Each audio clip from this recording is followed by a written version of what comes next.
Hello friends, मेरा नाम राज कुशवाहा है और मैं आपको यहाँ बताऊंगा कि जेंगो में एजेक्स कैसे यूज करते हैं। ठीक है।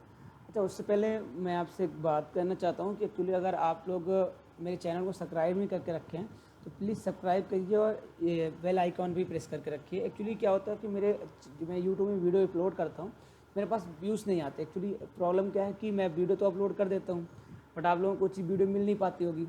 तो इसलिए आप क्या कर सकते हो कि चैनल को सब्सक्राइब करके और बेल आइकन प्रेस करके रखिए, जिससे कि नेक्स्ट टाइम जब भी मैं कोई वीडियो अपलोड करूँगा तो आपको मिल जाएगी। जो लोग यहाँ पे नए हैं तो यहाँ पे देख लीजिए, मैं जेंगो से और एजेक्स वगैरह की सारी वीडियो यहाँ पे अपलोड करूँगा इसके बाद भी। तो पॉसिबल हो तो आप यहाँ पे सब्सक्राइब करके रखें। लाइक नहीं करेंगे तो कोई प्रॉब्लम नहीं है, बस मुझे आप सब्सक्राइब करके रखेंगे। जब मैं वीडियो डालूंगा तो आपको बस मिल जाएगी, तो आपको नॉलेज फिर जो वीडियो में अपलोड कर रहा हूँ शायद आपके काम आ जाएगी। ठीक है। ठीक है, तो मैं यहाँ पे कुछ वीडियो, बस इसमें हम लोग सीखेंगे एजेक्स कैसे काम करता है जेंगो में। देखो, अभी हम लोग जेंगो से बनाने वाले हैं, क्योंकि वैसे एजेक्स का बेसिकली काम क्या है पहले मैं वो चीज़ बता देता हूँ। तो वो एजेक्स क्या करता है, किसी भी पेज में, जैसे हम लोग जब किसी भी पेज, कोई भी पेज बनाते हैं अगर हम, तो हमें क्या करना होता है कि डेटा को स्टोर करना होता है। जी क्वेरी में एक एजेक्स नाम का टूल समझ लेते हैं कि टूल है, जिसकी हेल्प से हम सर्वर में डायरेक्टली कनेक्ट कर सकते हैं। अभी ये बातें आपको थोड़ा समझ में नहीं आएगी, तो मैं क्या करता हूँ थोड़ा आपको एक्सप्लेन करूँगा। पहले हम देख लेते हैं कि एजेक्स लेने के लिए हमें क्या क्या ज़रूरत पड़ने वाली है। अगर आप एजेक्स में काम करना चाहते हैं तो आपके पास कोई सर्वर होना चाहिए। ठीक है। मैं सिर्फ जेंगो के लिए नहीं बता रहा हूँ, आपके पास कोई भी सर्वर हो सकता है। लाइक आपके PHP का सर्वर हो सकता है, या आप डॉट एस पी भी यूज कर सकते हो, तो उसका भी आपका सर्वर हो सकता है। तो ये सारी चीज़ें आपको होनी चाहिए, तभी आप उसमें एजेक्स में काम कर पाएंगे। तो हम लोग तो कौन सा यूज़ कर रहे हैं, जेंगो वाला। तो जेंगो का भी सर्वर होता है, यानी कि जितने भी, अगर एजेक्स में आप कहीं भी यूज़ कर रहे हो उसके अलावा बिना सर्वर के आप एजेक्स को यूज नहीं कर सकते हो, तो सर्वर होना चाहिए। तो हम लोग जेंगो जैसे यूज़ कर रहे हैं। तो अब देखो, जेंगो में क्या होता है, कोई भी पेज को सेव कराते हैं डेटा सर्वर तक कनेक्ट करने के लिए हम लोग अभी सिंपल तरीका यूज करते हैं। उसमें होता है, मेरा पेज रिफ्रेश हो जाता है। मैं दिखाता हूँ कैसे। मैंने एक सिंपल से प्रोडक्ट बनाया हुआ है जेंगो में, जिसमें आपको दिखाऊंगा पेज रिफ्रेश कैसे होता है। ठीक है। तो ये देखो, मेरा यहाँ पे मैंने एक सिंपल सा एक प्रोजेक्ट क्रिएट किया है माई साइट के नाम से, और एक ऐप बना के रखा है, उसका नाम लिखा है एजेक्स डेमो। और इसको मैंने प्रॉपर जो इसका सिंटेक्स होता है उसको मैं देखो, मैं यहाँ पे पहले सेटिंग कर दी है एजेक्स की। और इसके बाद यहाँ पे मैंने यूआरएल क्रिएट किया है। ये इसको पहले एजेक्स के यूआरएल को इंक्लूड किया, और यहाँ मैंने एक यूआरएल क्रिएट किया है, और इसमें एक फंक्शन बनाया है मैंने यहाँ पे इंडेक्स नाम का, उसको ही मैंने क्या किया है, कॉल करा रखा है। तो ये सब आपको ऑलरेडी आता है, मुझे पता है सबको ये चीज़ आती है कैसे बनती है। और इसका मैं आउटपुट दिखा दी, मैंने एचटीएमएल का पेज बनाया है सिंपल सा, और एक उसके अंदर एक फॉर्म क्रिएट किया है, और फॉर्म के अंदर मैंने एक बटन बनाई है, जिस बटन में क्लिक करूँगा सबसे में तो वैल्यू को स्टोर कर देगा। ऐसा कुछ होता है, स्टोर बेसिकली नहीं कर रहा, मैं प्रिंट करवा कर हम देख रहे हैं। तो अब देखते हैं पहले ये चीज़ मेरे कैसे बनी है। तो मैंने इसको एक बार रन करा के दिखाता हूँ आपको। आपको सिखाना बेसिकली में एजेक्स है, मुझे ये मैं मान के रखता हूँ कि आपको ये सब चीज़ पहले से पता होनी चाहिए। नहीं पता तो मुझे एक बार, मुझे आप एक कमेंट सेक्शन में मैसेज भी कर सकते हैं। देखो, मैंने ये बनाया, मेरे पास एक सिंपल से मैंने डिज़ाइन बना रखी है, और ये मैंने क्यों कर रखा बताता हूँ आपको। ठीक है। यहाँ पे एक इनपुट बॉक्स है, और यहाँ सेट नाम की बटन रखी है। अगर मैं यहाँ पे क्लिक करते हूँ, कुछ भी नाम लिखता हूँ, क्लिक करता हूँ, तो मेरा देखो 2 हो गया। मतलब अभी मैं ये बताना चाह रहा हूँ कि मेरा देखो पेज रिफ्रेश हो जा रहा है। आपको ऐसे पता नहीं चलता ना। देखो यहाँ पे जैसे रिफ्रेश करूँगा, जितनी बार मेरा पेज रिफ्रेश होगा उतनी बार ये 1+ हो रहा है। ऐसा इसलिए हो रहा है कि मैंने इसको एक कोडिंग करके आपको दिखाता हूँ कैसे। तो यहाँ पे जाऊँगा तो मैं दिखाता हूँ, मैंने फंक्शन में क्या करके रखा है कि ये मैंने बना रखा है एक बाहर साइड। अब फंक्शन के बाहर बनाओगे तभी तो बनेगा। तो मैंने फंक्शन में इसमें टी लोड को वैल्यू दे रखी है 0। और मैंने क्या किया, अब क्योंकि देखो ये फंक्शन है और ये बाहर साइड बना है, तो इसको पहले ग्लोबल बनाना पड़ेगा तब तो मैंने ग्लोबल फंक्शन को यहाँ पे करके और यहाँ पे कर दिया, इसको बढ़ा दिया, एक मतलब 1+ कर दिया। मैंने कर दिया T load equal to T load +1। तो ये जितनी बार, मतलब इस तरह आप कोई भी व्यूज़ भी बना सकते हो कि मतलब मेरा पेज किसी ने कितनी बार उसको व्यूज़ किया, ये आप ऐसे काउंट करवा सकते हो। तो ये बहुत सिंपल सा फंडा है। आपको अगर आपने ऐड वाला सच देखा होगा, ऐड करना कैसे रहता है, तो वही है। मैंने पहले 0 रखा, और जितनी बार मेरा ये फंक्शन कॉल होगा उतनी बार क्या हो जाएगा, +1 हो जाएगा, और उसी वैल्यू को मैंने भेज दिया यहाँ पे। और ये देखो यहाँ पे वहीं पे जा रहा है। तो मैंने इसी को की को यहाँ से करके और एस्टिमेट वाले पेज में इसको इस जगह पे, ये यहाँ पे मैंने इसको प्रिंट कर दिया। और थोड़ा डिजाइनिंग कर दी थोड़ा अच्छा दिखे। display1 बूट क्लास होती है, इसमें फ़ॉन्ट साइज़ बड़ा दिखे। तो कुछ मेरा इस तरह का पेज बन रहा है। ठीक है। अब देखो, जितनी बार मैं इसको ये कर रहा हूँ तो इतनी बार वो रिफ्रेश हो रहा है। तो मैंने अभी दिखाया था बेसिकली क्या है, इसमें कोई भी नाम लिखता हूँ मैं और यहाँ पे सेव क्लिक कर रहा हूँ। तो अभी ये वैल्यू क्योंकि मैंने देखो यहाँ पे कोल्ड करके रखा हुआ है कि फॉर्म को रीड करने वाला, जैसे आपने पढ़ा होगा कि जब हम रिक्वेस्ट मेथड चेक करते हैं पोस्ट मेथड और इसके बाद हम वैल्यू को वहाँ पे ला लेते हैं। तो हम इससे कनेक्ट कर रहे हैं, मतलब मैं पाइथन तक जब डेटा भेजता हूँ तो बेसिकली क्या हो रहा, डेटा तो मेरा आ रहा है, देखो यहाँ पे नीचे आके आ भी रहा, पर अभी क्या हो रहा, पेज रिफ्रेश हो जा रहा है। इसी चीज़ को हमें रोकना है। अब देखो इसका बेनिफिट क्या होता है, अगर मान लो हमने ऐसा किया तो मान लो अभी तो मैंने यहाँ पे कुछ भी आसपास कोई भी डेटा नहीं है, मान लो मैंने फेसबुक जैसे पेज होता है, एक बार मेरा पेज कंप्लीटली लोड हो गया, जब मैं अगर मान लो यहाँ पे आया कोई लाइक बटन में लाइक करता हूँ या फिर किसी में कमेंट कर रहा हूँ, मैंने यहाँ पे आया और ऐसे क्लिक करके कमेंट कर दिया, जैसे कमेंट करूँ क्या होगा, पेज में रिलोड हो जाएगा। एक तो पहले रिलोड होने में टाइम लेगा, कितना सारा डेटा होगा एक बार पेज में, ये पहली बार लोड कराऊँ तो कितना टाइम लिया, दूसरी बार फिर से लोड हो जाएगा। तो किसी वेबसाइट को ऐसे नहीं लोड कराया जाता। उसके लिए क्या होता है कि हमें लोड नहीं होना पड़े, मतलब ये मेरा इनपुट बॉक्स की वैल्यू डेटा वहाँ पर सर्वर में चली जाए और ये पेज रिफ्रेश भी ना हो, ऐसा करने के लिए हम लोग एजेक्स यूज करते हैं। ठीक है, कंसेप्ट समझ में आया। बेसिकली मुझे करना क्या है, मुझे इस पेज को लोड होने से रोकना है। इस चीज़ के लिए हम लोग क्या यूज़ करते हैं, एजेक्स यूज करते हैं कि जो मेरी यहाँ पे क्लिक करने के बाद जो वैल्यू आएगी, यहाँ पे जो मेरी वैल्यू आ रही है इस जगह पे, तो ये यहाँ पे तो आ जाए, मतलब सर्वर से यानी कि पाइथन के पास डेटा जाए पर बिना पेज के रिफ्रेश ही है। ठीक है, इसीलिए मैंने यहाँ पे काउंटर लगा रखा है कि जितनी बार ये पेज मेरा रिफ्रेश हो जाएगा उतनी बार वो काउंटर बढ़ जाएगा। ठीक है, तो इससे कोई प्रॉब्लम है क्या? अगर प्रॉब्लम होगी तो मुझे कमेंट्स में लिख सकते हो, मैं इसके आगे का चीज़ें बताता हूँ। अब बेसिकली बताता हूँ एजेक्स क्या करना होता है। तो अब देखो एजेक्स में हम सेम पेज को भी लोड करा सकते हैं और दूसरे किसी पेज को भी लोड करा सकते हैं सिर्फ एजेक्स की मदद से। अब एजेक्स में यूज करना है हमको, तो सबसे पहले क्या चाहिए हमें, एजेक्स के लिए हमें jQuery का कोड चाहिए होगा। तो हम देखते हैं, यहाँ पे जाके लिख दो आप jQuery कैसे डाउनलोड करते हैं। तो आप बूटस्ट्रैप की साइड मिल जाएगी, आप देखो यहाँ पे लिख दो jQuery, आप ऐसे लिख दो jQuery और यहाँ पे लिख दो आप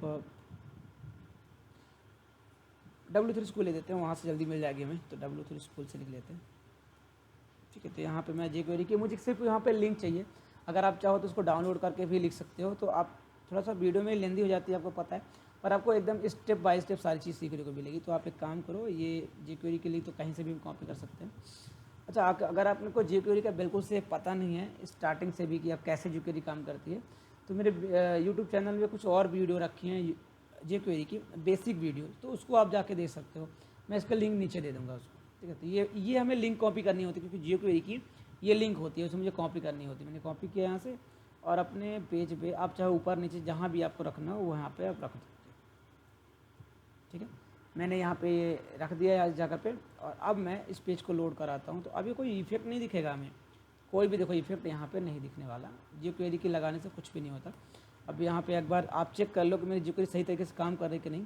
तो एक्सपर्ट एलिमेंट में जाओगे तो आपको सॉरी यहाँ पे एक्सपर्ट एलिमेंट में जाना है और यहाँ पे क्लिक करके देखता हूँ यहाँ पे, और ये कंसोल पे जाके देखो कोई एरर तो नहीं जनरेट हो रहा। अभी कोई एरर नहीं जनरेट हो रहा है, इसका मतलब हमारी jQuery बराबर तरीके से काम कर रही है।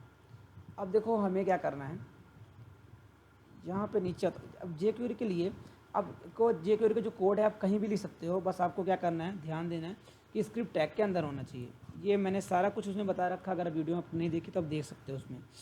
तो मैंने डॉलर यूज़ किया और लिखा यहाँ पे, ये बेसिक सिंटेक्स होता है jQuery का। यहाँ लिख रहा होता है पहले डॉक्यूमेंट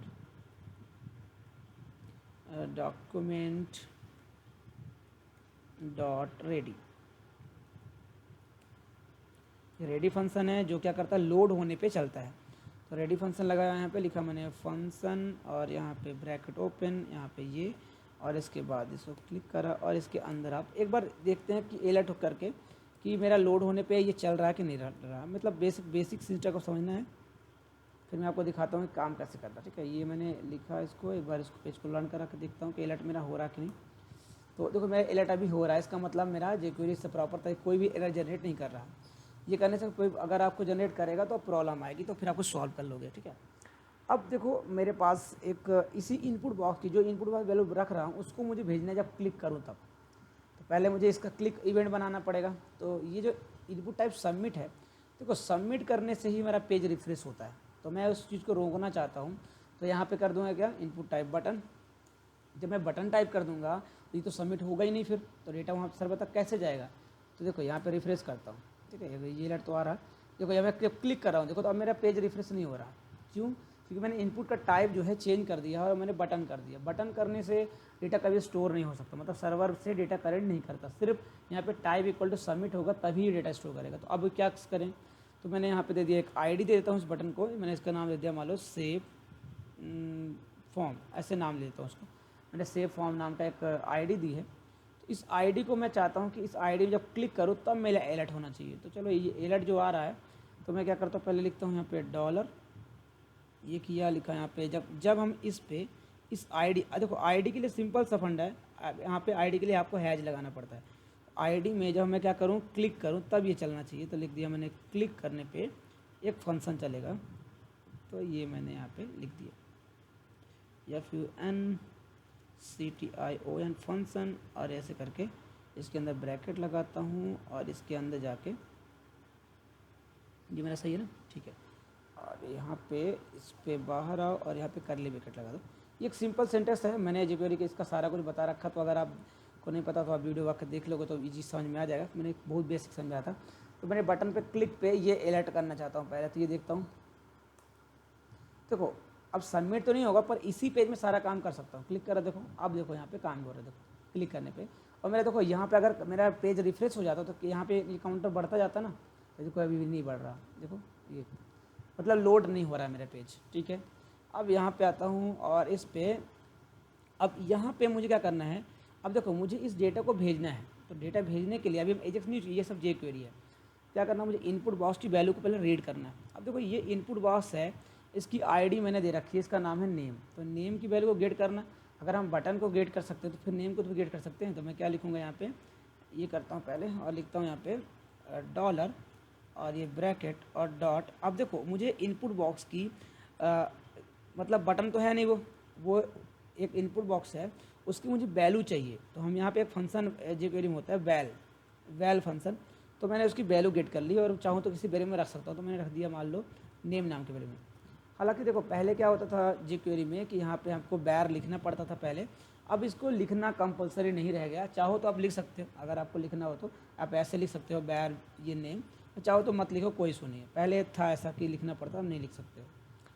मैं यहाँ पे करता हूँ इसको अलर्ट। अब मैं नेम को अलर्ट कराने की ट्राई मार रहा हूँ। देखो हो क्या रहा, मैं इनपुट बॉक्स की वैल्यू को गेट करके jQuery के थ्रू यहाँ पे ला लिया हूँ। तो एक देखता हूँ नेम को प्रिंट करके अभी नेम आ रहा कि नहीं आ रहा। एक बार इसको करते हैं रिफ्रेश और यहाँ पे कुछ वैल्यू डालता हूँ क्योंकि रिफ्रेश करना पड़ेगा। अभी मैंने ये लिखा और यहाँ पे क्लिक करता हूँ, देखो ये नाम आ रहा है बराबर तरीके से। इसका मतलब ये सही है, कोई प्रॉब्लम नहीं। अब मेरा काम हो रहा है, मतलब एजेक्स से ही मेरा, अभी मेरे एजेक्स नहीं लगा, ये jQuery है, jQuery से मेरे वैल्यू को रीड कर पा रहा हूँ। अब बस क्योंकि मुझे यहाँ तक लाना पड़ेगा तब तो एजेक्स यूज़ कर पाएंगे। तो अब हम लोग यूज़ करते हैं एजेक्स और सीखते हैं हर एक चीज़ के बारे में क्या होता है। यहाँ तक आपको पहले से पता होगा, नहीं पता तो आप उसको आप सीख लेना। jQuery का मैंने वीडियो बना रखा है। क्या करना है आपको, लिखना है पहले डॉलर डॉट एजेक्स हमारे पास ये ऐसे ही होता है, ये हमने किया और यहाँ पे सेमीकोलन लगा दो और इसके अंदर जाके करली ब्रैकेट ओपन क्लोज करो और इसके अंदर जाओ, ठीक है। अब एजेक्स में कुछ पैरामीटर होते हैं, लाइक पहला पैरामीटर होता है URL। ये URL क्या बताता है कि आपको किस URL में डेटा को भेजना है। तो मुझे तो अभी सेम वाले में भेजना है, तो मैं कर दूंगा सेव के लिए। इसके बाद अगर ये डेटा यहाँ पे आया तो क्या हो जाएगा, दूसरा होता है यहाँ पे सक्सेस का।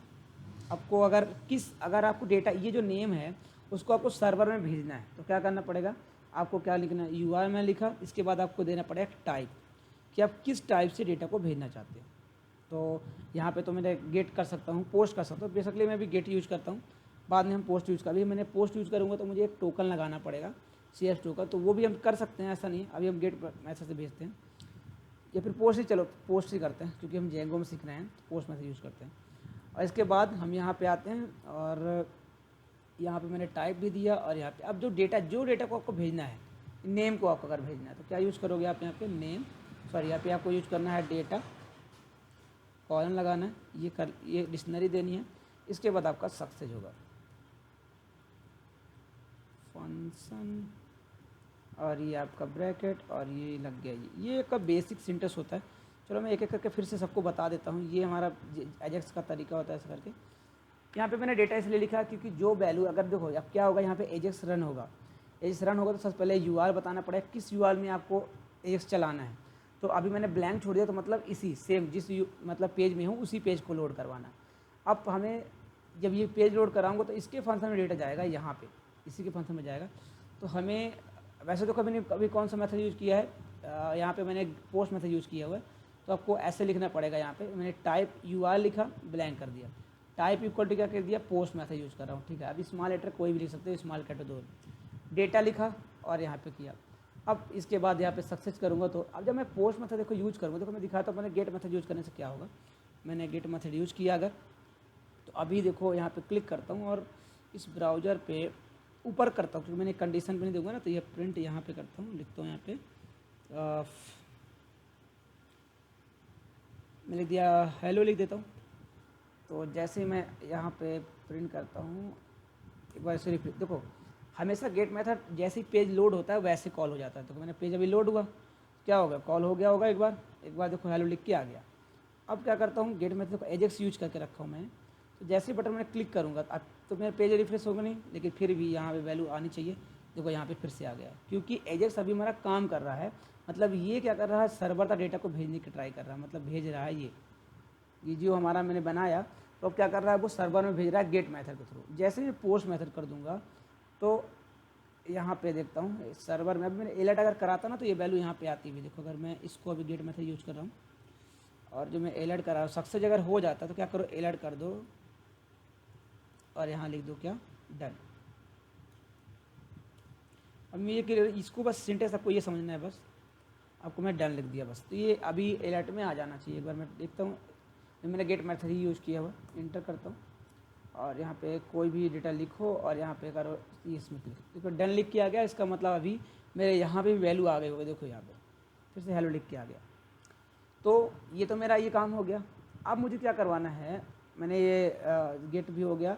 अब मुझे अपने इस नेम की वैल्यू को अभी पोस्ट मेथड यूज़ करना है, मालूम है मुझे पोस्ट मेथड यूज़ करना है। तो मैं कैसे कर सकता हूँ, अब देखो जैसे ही पोस्ट मेथड यूज़ करूँगा ना तो सर्वर मेरा काम नहीं करे, क्योंकि ये इसमें क्या होता है कि टोकन जनरेट भी होता है। देखो यहाँ पे मैं क्लिक करके भेजता हूँ, तो अभी देखो यहाँ पे एरर आ गई, क्या कौन सी, ये फॉरगेटिंग की यहाँ पे एरर आ गई। इसका मतलब ये है कि अगर देखो यहाँ पे देखो क्या आ गया कि शेयर टोकन मिसिंग इनकरेक्ट, मतलब आपने यहाँ पे शेयर टोकन को भेजा नहीं है। क्योंकि जब हम फॉर्म बनाते हैं, ये जेंगो का बेनिफिट है। वैसे आप कुछ दूसरी लैंग्वेज में करेंगे तो आपको ऐसे ही पोस्ट आपकी चली जाएगी, टेंशन नहीं जरूरत नहीं है। और अगर आप जेंगो में यूज़ कर रहे हो तो आपको टोकन का एरर यहाँ पे जनरेट होगा। तो आपको क्या करना है, फिर टोकन भी भेजना है। तो टोकन में अगर देखोगे आप अच्छे से, आप देखना ये फॉर्म जब क्रिएट होता है तो आपका टोकन भी एक बनता है। तो यहाँ पे जब कंट्रोल यू करता हूँ मैं, देखो यहाँ पे मैंने कौन सी फील्ड, मैंने इनपुट टाइप टेस्ट बनाई थी, पर एक और फील्ड बन रही है ये, और उसका नाम है शेयर टोकन। और यहाँ पे इसकी वैल्यू है, देखो इसकी आईडी वाईडी तो जनरेट है नहीं इसकी। तो अगर आईडी जनरेट होती तो मैं इसको इसके गेट कर लेता इसकी ये वैल्यू को, ये टोकन को। तो यहाँ पे इस नेम आ रहा है, तो हम नेम से ही वैल्यू गेट कर सकते हैं। तो दिखा देता हूँ, पहले यहाँ पे जाओ और ब्राउज़र पे लिखो कि वैल्यू कैसे गेट करते हैं नेम की। तो यहाँ पे लिखो jQuery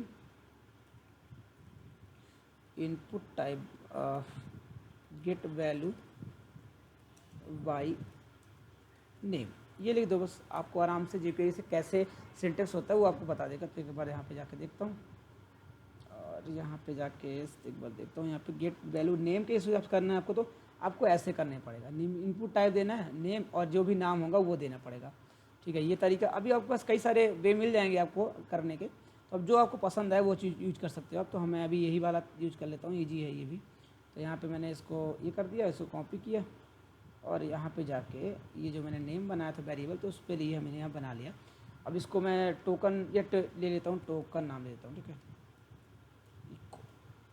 इसका नाम जो भी देना दे सकते हो। अब ये नेम इक्वल टू ये नाम तो है नहीं ना कहीं, तो इसको देख लेता हूँ यू करके इसका नेम क्या है। सोर्स को जब बना तो देखो इसका नेम क्या है, CF टोकन ये। तो क्या करो, इसको भी यहाँ से कर लो कॉपी और यहाँ पे दे दो। इसको करने के बहुत सारे तरीके हैं, मैं ये सबसे इजी वाला तरीका बता रहा हूँ। अगर आप एक वैल्यू भेज रहे हो तो वैसे आप डायरेक्टली फॉर्म को भी सेव करा सकते हो। पहले मैंने ये तरीका यूज़ कर दिखा रहा हूँ। तो ये देखो इसकी वैल्यू भी मिल जाएगी। अगर देखना चाहो ना तो आपको आराम से यहाँ पे देख सकते हो, एलर्ट करवा के देख सकते हो इसकी दोनों की वैल्यू आ रही कि नहीं। अब जब ये मैंने बनाया ना तो टोकन मिसिंग यहाँ पे दिखा रहा है इस जगह पे। इस चीज़ को दो तरीके से सॉल्व कर सकते हो, एक एग्जाम्प्ट तरीका होता है, दूसरा तरीका, और अभी इससे जान लो।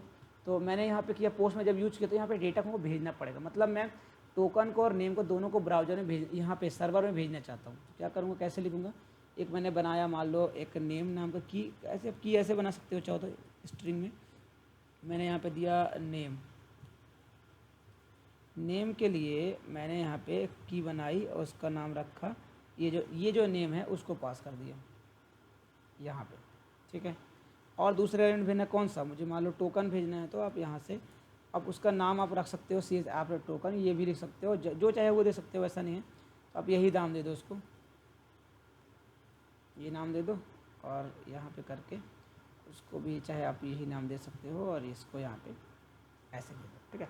तो जब आपको पैरामीटर भेजने होंगे ना वेब मतलब एचटीएमएल वाले पेज से कहाँ पे सर्वर में, तो आपको ऐसे डिक्शनरी पास करके डेटा भेजना है। ये डेटा ये फिक्स है हमारे, मतलब यूआरएल टाइप डेटा ये हमारे सारे फिक्स हैं, और इसकी वैल्यू को आप अपने हिसाब से अकॉर्डिंग चेंज कर सकते हैं, मतलब जितनी आपको पैरामीटर भेजने उतनी आप भेज सकते हो। ये वैल्यू यहाँ से जा रही है यहाँ से, अब ये देखता हूँ प्रिंट करके देखता हूँ दोनों वैल्यू आ भी रही कि नहीं। तो ये मुझे नेम प्रिंट करके देखना है बेसिकली। तो मैं यहाँ पे देखो इसमें मैंने जब पोस्ट मेथड यूज करूँगा, एक तो मेरा काम कर रहा है कि नहीं, तो दिखाए तो पहले व्यूज़ में जाके तो मैंने क्या किया हुआ है, मैंने किया है कि इसका भी देखो नेम ही है, जब पोस्ट मेथड चलेगी तब मुझे इस वैल्यू को लाना है, उसको प्रिंट भी करना है। तो देखो एक बार क्लिक करता हूँ, एक बार दिखा देता हूँ, इसको रिफ्रेश कराया मैंने। अभी देखो यहाँ पे कोई एरर नहीं जनरेट हो रही है। अब यहाँ पे मैं आया, यहाँ पे लिख देता हूँ कोई वैल्यू, यहाँ पे क्लिक करता हूँ, देखो यहाँ पे डन हो गया, इसका मतलब वैल्यू भी आ गई होगी, क्योंकि देखो यहाँ पे अब देखो मेरा पेज रिफ्रेश नहीं हो रहा है और डेटा यहाँ पे देखो आ भी गया। ये चीज़ समझ में आ रही है। बहुत ही सिंपल सिस्टम है जी एजेक्स का, बस हमें इसमें कैसे काम कराना, बस आपको ये काम करना है, बस आपको इतना काम करना है और आपका पेज जो है लोड हो जाने वाला है। मतलब बिना पेज लोड कराए ही हम सर्वर में डेटा भेज सकते हैं। बस आपको क्या करना पड़ेगा, jQuery यूज करनी पड़ेगी और आपको एजेक्स यूज करना पड़ेगा। अगर आपको इस वाले पेज में सेम पेज में भेजना है तो अपने सेम पेज वाला तरीका यूज कर लिया। अगर आपको दूसरे किसी पेज में भेजना है तब क्या कंडीशन होगी वो भी देख लेते हैं। बेसिकली हमें यहाँ पे उस पेज का नाम देना पड़ता है जिस पेज में आपको डेटा भेजना है। तो देखो यहाँ पे भी ये बना है, उसका टाइप पोस्ट। तो ये बेसिकली यहाँ पे अपने जेंगो में किसी कन्फ्यूजन यही होता है कि सिर्फ टोकन को कैसे भेजने, तो बहुत सारे ऐसे तरीके हैं भेजने के। मैंने एक ही इनपुट बॉक्स बनाया था जितने आपको भेजने हो, जैसे मैं 2 आपको भेजना है मान लो, तो मैंने यहाँ पे एक और बना लिया, यहाँ पे एक टैग ले लेता हूँ, यहाँ पे एक और ले लेता हूँ इनपुट बॉक्स, ठीक है। और यहाँ पे मैं दे देता हूँ उसको दूसरा, मान लो मुझे नेम भेजना था और मुझे मोबाइल नंबर भेजना था, तो नेम तो इक्वल टू इसका नेम है, इसका ये ज़रूरत नहीं पड़ती, वैसे आपको नेम देने की ज़रूरत नहीं पड़ेगी। अब नहीं दोगे तो भी चल जाएगा, आपको सिर्फ आईडी से मतलब है। अगर नेम वाइज आप क्रिएट करना चाहते हो तो कर सकते हो, कोई दिक्कत नहीं है। मैंने इसका नाम दे दिया मान लो मोबाइल नंबर, ठीक है, इसको आईडी दी है और इससे कोई मतलब नहीं है, आप यहाँ लिख सकते हो। मतलब मोबाइल नेम और मोबाइल नंबर दोनों भेजना है तो कैसे भेजोगे, दोनों सेम है वही तरीका। यहाँ पर देता हूँ नेम। तो अब ये अगर आपको समझ में आ जाएगा बहुत इजीली तरीके से। अब यहाँ पे देखो मैंने यहाँ पे मोबाइल नंबर दे दिया, तो अब आपको पास अभी 2 इनपुट बॉक्स बन चुके हैं।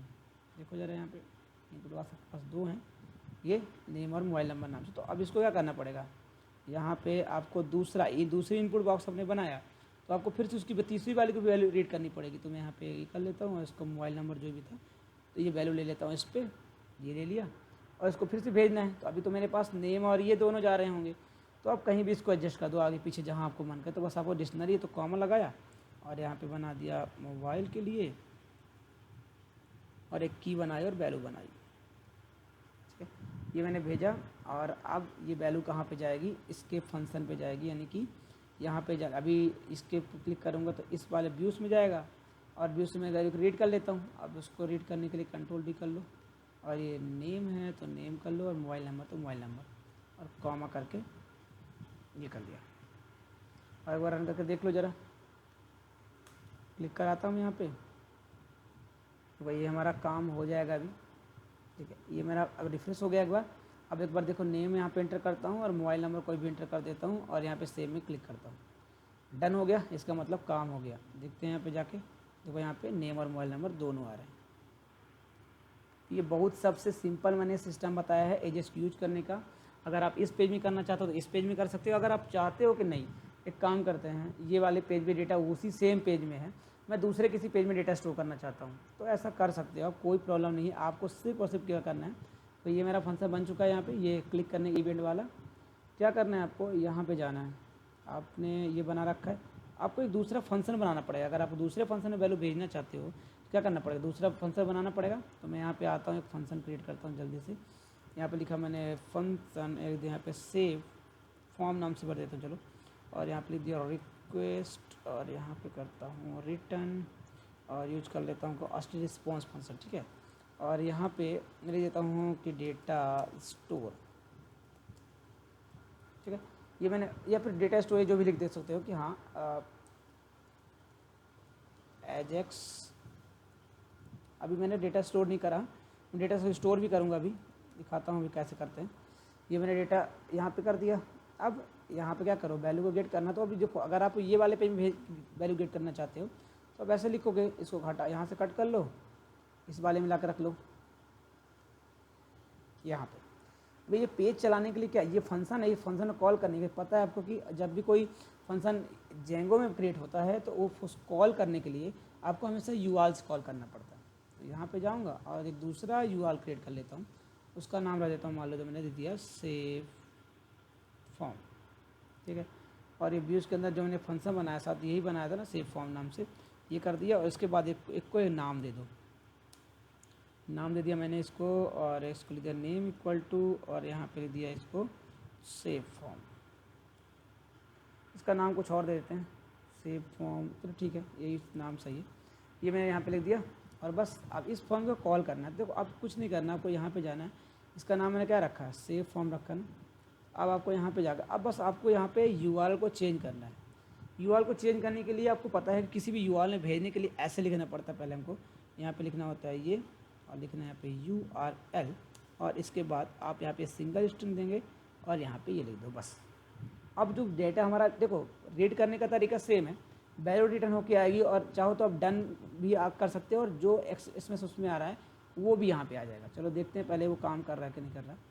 यहाँ पे देखो ये मैंने चेंज किया है, ठीक है। अब क्या होगा, जब मैं इस बटन में क्लिक करूँगा तो वो अब कौन सा, ये वाला फंक्शन तो कॉल पहले हो रहा था, अब ये वाला फंक्शन कॉल हो जाएगा, दूसरा वाला फंक्शन विदाउट पेज के रिफ्रेश में। देखो यहाँ पे रिफ्रेश करता हूँ एक बार, यहाँ पे मैंने ये लिखा, देखो पेज को रिफ्रेश कराया, और देखो यहाँ पे बन गया, ये वैल्यू बना, और यहाँ पे मैंने इसको नेम लिखा, और यहाँ पे मोबाइल नंबर लिखा, और बटन में क्लिक किया। अब यहाँ पे डन लिख किया गया, इसका मतलब यहाँ पे आ भी गया होगा। तो अगर देखो आप तो यहाँ पे नेम वही दोनों प्रिंट होके आ रहा है, ठीक है। ये तो सबसे बेसिक तरीका हो गया हमारे, मतलब बेसिकली हम बिना पेज के रिफ्रेश कराए ही डेटा को सर्वर तक देखो भेज भी पा रहे हैं। इसका बहुत सारे फ़ायदे हैं, आप ये वाला तरीका भी यूज कर सकते हो। आपको अभी और बहुत सारे तरीके हैं आपको यूज करने के, आप वो भी कर सकते हो। लाइक मैं दिखाता हूँ, आपने ये एजेक्स यहाँ से तो बना दिया, अब आकर ये जो आपने मैसेज लिखा है, अब चाहते हो लास्ट में वो रिटर्न करके भी दे भी, तो आप ये भी कर सकते हो कि जब ये एजेक्स आप बनाते हो तो जो वैल्यू वहाँ से रिटर्न होकर आती है तो वो कहाँ आ जाती है, इस डेटा में आ जाती है। तो हमें क्या करना है, डेटा को प्रिंट करा लो। चलो डेटा को प्रिंट करा के देखते हैं कि क्या होता है। ये देखो यहाँ पे डेटा को मैं प्रिंट कराया, और यहाँ पे जब भी इसको रन कराता हूँ, ये कराया, मैंने लिखा नेम, और मैंने किया मोबाइल नंबर, और यहाँ पे किया सेव। तो यहाँ पे क्या लिख के आएगा, एजेक्स रनिंग, मतलब बराबर तरीके से काम कर रहा है। किसी प्रकार की एरर जनरेट होती है, अगर आपको देखना है तो आप यहाँ से सारा कुछ देख सकते हो, यहाँ पे कि वैल्यू यहाँ पे आ रही कि नहीं आ रही, सारा कुछ। तो यहाँ पे मैंने सबसे बेसिक वाला एक यहाँ पे आपको बता दिया कैसे आपको यूज करना है। ये आपको बस यहाँ पे ध्यान रखना है चीज़ों कैसे कौन सी चीज़ें बनती है। ये क्या कर रहे हैं हम, यहाँ पे हम क्या कर रहे हैं, वैल्यू को रीड कर रहे हैं। ये डबल स्लैश लगाने से क्या होता है, कमेंट हो जाता है, ठीक है। इसलिए मैं लिख दिया यहाँ पे रीड इनपुट नेम वैल्यू, यहाँ पे मैंने कमेंट कर दिया जिससे कि आपको पता चले कि हम यहाँ पे काम क्या कर रहे हैं। इसके बाद यहाँ पे हम क्या कर रहे हैं, CF टोकन को रीड कर रहे हैं। तो CSRF टोकन को यहाँ से हम रीड कर रहे हैं, ठीक है, ठीक है। यहाँ पे इसके अलावा ये जो है हमारा ये यूआरएल का होता है कि जिस पेज में भेजना है। तो यहाँ पे लिख देता हूँ मैं सेंड डेटा पेज नेम, ठीक है। कौन से मेथड से भेजना है तो ये यहाँ पे लिखना होता है। अच्छा एक चीज़ ध्यान में, यहाँ पे हैज नहीं चलता, यहाँ पे डबल स्लैश चलता है, ठीक है। तो यहाँ पे लिख दिया, यहाँ पे टाइप गेट या पोस्ट, गेट और पोस्ट जो भी आपको यूज करना है। गेट मेथड अगर आप यूज करोगे तो आपको ये टोकन यहीं भेजने की जरूरत नहीं पड़ेगी। अगर आप पोस्ट मेथड यूज करोगे तभी आपको ये टोकन जरूरत भेजनी पड़ेगी, क्योंकि ये जेंगो में ऐसा है। और ये क्या कर रहे हैं हम, जो डेटा भेजना है यहाँ पे हम कर रहे हैं, लिख दे रहे हैं कि पास डेटा टू सर्वर, ठीक है।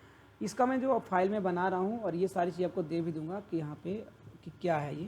यहाँ लिख देता हूँ यहाँ पे कि रिस्पॉन्स डेटा, ठीक है।